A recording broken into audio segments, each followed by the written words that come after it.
அஸ்ஸலாமு அலைக்கும். பேரன்பிற்குரிய பெருமானார் ஸல்லல்லாஹு அலைஹி வஸல்லம் அவர்கள் என்ற தொடரில் இன்றைய நாள் ஸல்லல்லாஹு அலைஹி வஸல்லம் அவர்கள் சாப்பிடுகின்ற முறை. அனஸ் ரலியல்லாஹு அன்ஹு அவர்கள் கூறுகிறார்கள், நபி ஸல்லல்லாஹு அலைஹி வஸல்லம் அவர்கள் உணவு உண்டால் இறுதியில் தமது 3 விரல்களையும் சூப்பிக் கொள்வார்கள். 3 விரல்கள் என்பது நடுவிரலையும் சுண்டு விரலையும் பெருவிரலையும் அது குறிக்கும். தபரானியில் ஒரு ஹதீஸ் கூறப்படுகிறது, நபி ஸல்லல்லாஹு அலைஹி வஸல்லம் அவர்கள் பெருவிரல், அதனை அடுத்த சுண்டு விரல், நடுவிரல் ஆகியவற்றால் தான் உணவு உண்பார்கள்.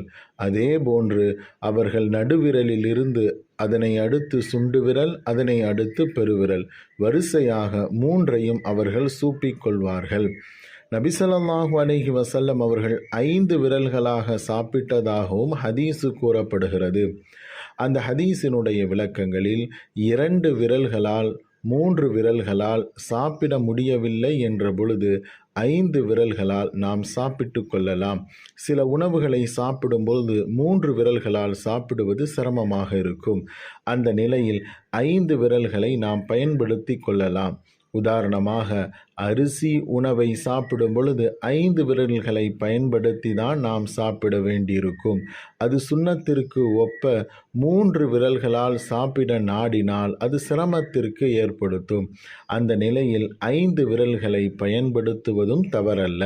அதனால்தான் ஸல்லல்லாஹு அலைஹி வஸல்லம் அவர்கள் 5 விரல்களால் சாப்பிட்ட ஹதீஸையும் கூறப்படுகிறது. 5 விரல்களால் சாப்பிடும் பொழுது பெரிய உருண்டையாக எடுத்து தான் சாப்பிட வேண்டும் என்ற கட்டாயமும் இல்லை. 5 விரல்களால் சாப்பிடுவது ஒழுக்கக்கேடான செயலும் அல்ல, அது பேராசையினுடைய செயலும் அல்ல. நபி ஸல்லல்லாஹு அலைஹி வஸல்லம் அவர்கள் சில நேரங்களில் 3 விரல்களாலும் சில நேரங்களில் 5 விரலாலையும் சாப்பிட்டிருக்கிறார்கள் என்பதை நாம் கவனத்தில் கொள்ள வேண்டும். ஸல்லல்லாஹு அலைஹி வஸல்லமுடைய சுன்னத்தான நடைமுறையை நாம் பின்பற்றுவோம். அன்பர்களே, இறை தூதர் காட்டி தந்த ஒவ்வொரு வழியும் அது சிறந்ததுதான். அதை நாம் பின்பற்ற வேண்டும். இயன்ற அளவு அதை எடுத்து நடப்பது வாழ்வில் நிச்சயம் வெற்றியை பெற்றுத்தரும்.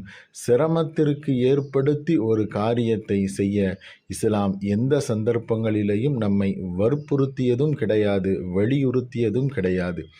இலகுவான முறையில், அன்பான முறையில் அதை பின்பற்றி இறை தூதரின் நெருக்கத்தை பெறுவோம். அஸ்ஸலாமு அலைக்கும்.